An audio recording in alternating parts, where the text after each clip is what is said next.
Hey everyone, it's Joe here. Episode 83 of Insights has just dropped. It's called Most People Never Leave Someday I'll. Will you? Someday I'll. Someday I'll start my own business. Someday I'll get fit. Someday I'll relocate. Someday I'll live my dream. Whatever it might be. It's a fascinating insight. I trust you enjoy it. Bye. Hey everyone, it's Joe. Hey everyone, it's Joe here. Welcome to episode 83 of Insights and welcome to 2023. Happy New Year. Incredible. 2023. Can you believe it? Can't wait to get into today's content, all about Someday I'll, something I've been presented for many, many years. Look forward to hopping into that in just one sec. Of course, coming up on the 2nd of February is our first webinar training, free training for the year, the 2023 Emotional Fitness Experts Guide on Feb the 2nd, from 1 p.m. to 2 p.m. Melbourne, Sydney time. To register for that, all you need to do is just go to joepane.com.au. And of course, this is going to be a phenomenal introduction into the emotional fitness formula, which is an authentic, straight and narrow path directing our journeys from ambition to meaning, starting a global movement, which has already begun, which deeply impacts and transforms the lives of others and provides us with a meaningful source of income with flexibility and ease. It's something that I am deeply, deeply committed to and something that I absolutely love. For those of you who are not coaches, who'd be curious about the emotional fitness formula, if you're looking at, deepening and expanding your professional and personal development, there's also programs suited for that kind of situation, if you like. So Feb the 2nd, 1 p.m. to 2 p.m. Melbourne, Sydney, and can't wait. So, to register for that, joepane.com.au. The link is right there as you go onto the page. It's pretty clear and obvious. All right, so let's hop in. Most people will never leave Someday I'll. Will you? What is this Someday I'll business? Well, first of all, what I want to share with you is that, there are so many people. Like I have trained, I don't know how many thousands of people, like a lot of people over the last 16 years. And I've met so many people who, unfortunately, remain trapped prisoners of their mind. They spend years living and staying on Someday I'll. Like someday I'll start my own business. Someday I'll relocate. Someday I'll learn the guitar. Someday I'll get fit. Someday I'll commit, and so on and so on and so on. And have you ever noticed, right, that life does not have a pause button?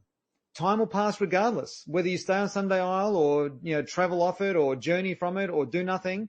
Time will pass regardless. So whether we leave Someday I'll or not, the time does not have, or life does not have a pause button.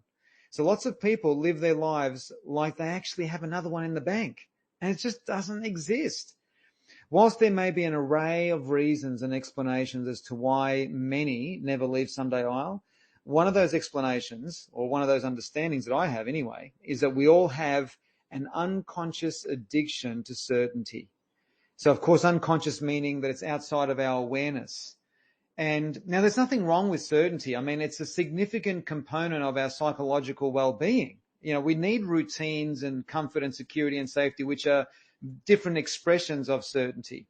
The irony here is that we also need a healthy dose of uncertainty. And if you've been following my work for a long time, you'll know that I've often spoken about how growth is the fundamental perpetual need of the human spirit, that everything is growing or dying. You're either green and growing or ripe and rotting kind of thing, right? And the precursor to growth is uncertainty. So uncertainty is actually needed in order for us to live well and to live, emotionally, meaningfully, purposefully, spiritually, in a way that's aligned to what we hold near and dear, right? So most people, and this is another thing I've found, is that most people would rather stay on Someday I'll because it's something that they know. It's something that they, want to remain with because it is in the realm of the known. Sometimes people will remain in a job that, eventually sinks their spirit over time because of the known factor, that there's security, that there's predictability, that there's direction and all that kind of thing. So, which is important. Direction is important. As I said, certainty is important. But if the only reason why we stay in that stale job or stale relationship or stay in that, in that state of, I guess you could say like a stalemate, right? It's because of its predictability. So, rather than exploring the possibilities of something new. Now, sometimes people say to me, well, if my someday I'll dream comes alive, then doesn't that change everything? Well, probably it could. Isn't that the point? Right? So there are so many who would rather stay with the familiarity of the ordinary certainty than risking trying something new. Right? So breaking out of the someday I'll, how do you do that? Well, it starts with one decision. How do you get off the someday I'll? It starts with one decision. The problem is that most people don't know what or which decision to activate or to say yes to. The simple solution to this is to just simply say yes to an opportunity that's present in your awareness right now. There could be an opportunity to join an exercise group, or an opportunity to go and learn, the piano, or an opportunity to, apply for a new job, or an opportunity to learn how to start your new business, or an opportunity to, and on it goes from there, right? These opportunities are in front of us all the time. So, what happens is that by saying yes, and this is a crucial point of today's chat, right? Is that by saying yes to that opportunity, it actually actions and creates another opportunity that wouldn't have existed if it wasn't for the first one. I've got a whole story and an example to illustrate exactly what I'm talking about. So let me just repeat that. So the opportunities that I've experienced in my life have only happened because of previous opportunities I've said yes to. You see, people try to work things out in advance. People try to get all their ducks lined up, as they say. And in nature, we know that that's not true. Ducks don't get lined up like they do in our minds about certain things. So in other words, we know that in nature, for example, the mother duck is not, crazily squawking around trying to get all the little ducklings in a row. She's not trying to get them all in a row and trying to work out what order they're going to be in, and alternating genders, and, in order of shade of feather and all this sort of thing. All she does is waddle off. She just heads off in a certain direction. She just makes a decision and goes in a certain direction. And all the little ducks line up and follow her. The ducks only line up after the action has been taken. The ducks only line up after the mother duck has moved forward. And to me, I've said this for years, there are massive clues when you observe nature without the ego involved. And to me, that's enough evidence to show me how to think my way through any decision. So right now, there's an opportunity that's present in your life, whether that's in the form of, as I just said earlier, joining a group, for exercise or for running, or to go and try some other skill in your career development, or in your spiritual development, or whatever it might be. And that's the opportunity is waiting for you to say yay or nay to. And if you ignore it or say no long enough, that opportunity, of course, disappears. So let me share with you how this has played out in my life, and I hope this really flavors this fully for you. So when I was in my fourth year at uni, this is back in 1995 or something, 1994, I think. When I was in my fourth year at uni, or at college, as our American friends say, I was actually more worried about how I was going to make the transition into the workforce, into a job that was actually related to my qualifications. Now, my qualifications back then were, degree in psych and sociology, and a postgraduate in occupational health. I couldn't see the bridge. I could not see the bridge. I couldn't see in advance the bridge of how that was going to link me into a career. All I knew was, okay, I've got my qualifications. What do we do now? Now, it just happened to be that a doctor at Monash University, where I was doing my fourth year, was looking for researchers to help carry out some data collection for his thesis, right? And, the work wasn't terribly exciting, and it wasn't something I could see myself doing. But nevertheless, it was an opportunity. It was the only opportunity that I was aware of that was right there in front of me. I'd applied for other jobs and stuff, but because of my lack of experience, I never got any opportunities for an interview. But this opportunity to do this little gig was right there in front of me. So I applied for the position of researcher, and there was me and about 4 or 5 other students. And so a handful of us got the gig, right? I could have easily have said to myself, this is not what I want to do, and I could do better out there. And I certainly didn't see myself, as I said, I didn't see myself as a researcher, but I just gave it a go anyway. So the job was only meant to be for a few months, but it ended up lasting about 6 months at the Coroner's Court in South Melbourne in Victoria, Australia. And during these 6 months, whilst I was there, another opportunity related to that arrived at my doorstep. Not literally, metaphorically. I saw this opportunity to work at Ford Motor Company as a rehabilitation counselor, which was more closely related to what I was studying at the time. And so I applied for this interview at Ford Motor Company, and I got this interview. Now, my work as a researcher, this is the weird thing, and this is the tenuous, strange connection that opportunities have between themselves, like how one opportunity links to another and gives birth and rise and creates another opportunity, can sometimes be a really strange, tenuous link. Because for me, what happened was, in a very strange, connected way, it was my work into researching work-related fatalities, the job that I had as a researcher, where I was looking and reading about death all day. I mean, I was looking at photos that I can't even begin to describe and reading stories about how some people's, well, not some, but a lot of people's lives came to an end. And then I had to determine whether that death was work-related and a whole bunch of other stuff that I won't bore you with here, right? But it was at some days it was really hard. I had to really prepare myself for my day ahead. And so, but anyway, the fact that I was working with death got the attention of my future employer, because the main decision maker, as I later discovered, had some kind of weird, I don't know if the word addiction is the right word, but he had a weird addiction. I'll say addiction for the sake of me communicating this. He had a weird addiction to reading daily the obituaries from A to Z in the newspaper. He had a fascination with death, right? And I discovered this later when I got the job later, right? So my research job, right, what got his attention was, sure, I had the right qualification. I didn't actually have any experience as a rehab counselor, but somehow my job into work-related fatalities and working with death got his attention enough, just enough, to grant me an interview. Can you believe it? So now I went to the interview. I didn't actually get the job. It went to another fellow whose name is Ken, and there's a reason why I'm telling you his name, and it'll be more obvious in the next few minutes why I'm telling you his name. But Ken got the job because he deserved it. He had years and years and years of experience and qualifications, and he was 10x more qualified and deserved of the job than me. And then what happened was, I ended up getting a part-time work there. So they ended up calling me a few weeks later to say, listen, we've got someone on long-term leave. Is it possible in the short term that you could do 20 hours a week in this job whilst you're doing your research job for Monash University? Can you do both? And I said, yes, of course. So for about, I can't remember now, so 2 or 3 months, the work crossed over where I'd spend one day at Ford and I'd spend one day at the Coroner's Court working as a researcher. It was like this weird transition, but both were impermanent.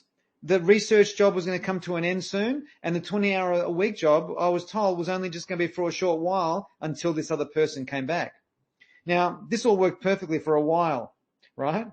And then, as my time as a researcher was coming to an end, the lady whose job I was doing temporarily decided not to come back, and they gave it to me. Can you believe? So this is an opportunity that was created, remember, all the way back when I was at uni, where I said yes to the research job. Now, what happened from there was I got the job at Ford. Now, I only lasted in the job 2 years because, and this is not the fault of my direct employer. I was a contractor to Ford. Ford was our client, I guess you could say. And when I was introduced to the Ford world directly, right in the heart of the manufacturing part of the production of the Ford Falcon, I was rudely awakened and introduced into the world of politics, secondary agendas, and other manipulative tactics that I was experiencing there. I was desperate to leave after 2 years. And one day, at that job, Ken, that fellow Ken, my colleague, he shared with me how he was so impressed with the real estate agent who sold his house. He shared the details of how he was so different from the mainstream agents. He was blown away. He just told me this whole story that inspired me so strongly, and he introduced me to this agent to have a chat with him because I was interested in maybe doing something different for a while because I couldn't stand working at Ford anymore. So I spoke with this agent who referred me to someone who I could talk to about the possibility of a career in real estate the way that he was trained. And in January of 1998, I began my career in real estate, which would teach me so much about human behavior, so much more than my degree ever did. And it was a massive introduction into this thing called personal development, because the job that I had in real estate, we had a mentor who mentored us in mindset, strategies, how to think. He introduced us to the work of Zig Ziglar, Jim Rohn, Brian Tracy, all these wonderful people from personal development, I then got introduced to all these other spiritual teachers. It was an amazing journey. I was blown away. And that eventually led to a fascination into coaching. And here I am today doing what I do. So the point I'm making is that I could not have possibly have worked that out. People are trying to guess what the fourth opportunity is without saying yes to the first. You cannot, in advance, try to work out your year ahead. This is why, and this is borderline controversial, I don't know what you want to call this, what I'm about to say. This is why, for a very long time, I have not believed in goals. So don't confuse goals with targets. I think I've spoken about this in one of the other podcasts. Don't confuse goals with targets. I spoke all about that. I think in episode 82 or 81, I can't remember. But the point I'm making is, most people try to predict their year. And you don't know. By saying yes to one opportunity, it gives birth to an opportunity that previously never existed. I could not have possibly, even for a micro moment, planned the story that I just shared with you there, the timeline of how one opportunity gave birth to another, and that opportunity arose another opportunity, and that opportunity then and on it goes. And who knows where I'm heading off from here, and yourself as well. But most people get stuck on someday aisle because they don't say yes to the one opportunity, because they're trying to say yes to the best opportunity or to the right opportunity or to the opportunity that has the most bang for buck, or whatever their psychology is around opportunities. So this is really important, because I think most people psychologically, when it comes to decision making, have got it in reverse. And, there were some words that were taught to me. I think it's 7 words, might be 6 words. Someone will correct me. But these 7 words that changed my life back in 2006, I think it was, or 2005. 2006 it would have been, because February 2006 is when I started my coaching and training business, and I went solo and on my own. And I think, it was then that these 7 words or 6 words were presented to me that changed my life and changed the course of the direction of my life, because it influenced strongly and changed the way I made all my decisions. And those words were say yes and then work out how. Now, obviously, that's got to be balanced with responsibility and all that kind of stuff, but that's the ducks lining up, after the mother ducks headed off. So anyway, that's what I wanted to share with you today. So, have a bit of a glance around, the periphery of your life and see what opportunities are there present right now that perhaps you haven't noticed yet, that you could say yes to, that could, maybe you're already off someday aisle. Maybe you're well and truly journeying in the direction that you want. But if there's an aspect of your life that is still stuck on that island, just take a moment and think of the opportunities that are presented to you, because there are opportunities staring at you right in the face, as they say. So, all right. So I hope you got some value from that. I thoroughly loved sharing that with you. I haven't told the story of all of that for ages. And the penny just dropped today as I was preparing for this podcast episode about the tenuous link between my work-related fatality job and happened to be being interviewed by the main decision maker who had a fascination with death. So, I mean, really, that's just incredible. But that's how these things work. There's these really weird, invisible links that bring these opportunities together. All right. So, and as I was saying at the outset of this episode, if the emotional fitness formula is something that resonates with you, what I shared earlier, if, transforming other people's lives is something that sings to your soul, if the nature of my work, swirls and resonates with you really strongly, then you may want to consider coming along to the webinar, the Emotional Fitness Experts Guide, the 2023 Emotional Fitness Experts Guide, on the 2nd of February, 1 p.m. Sydney time. And to register for that, as I said earlier, is you just simply go to joepane.com.au. The registration link is all there. It's pretty straightforward. And I can't wait. That's going to be a phenomenal afternoon, albeit a short afternoon, being only an hour, but it's attended by hundreds of people, and I just love meeting new people who then, from there, extend their relationship with me, going deep into the deep end of the pool of emotional well-being, emotional fitness, because the essence of emotional fitness is centered around and measured by the quality of our relationship with uncertainty. I believe that our relationship with uncertainty is one of the most important relationships we could possibly have. So we'll explore that in another podcast, I'm sure, very, very soon. In the meantime, thanks for tuning in. I really appreciate your support and time here, and look forward to reconnecting with you either on episode 84, or I'll see you on the webinar on the 2nd of February. Thanks so much. Bye for now.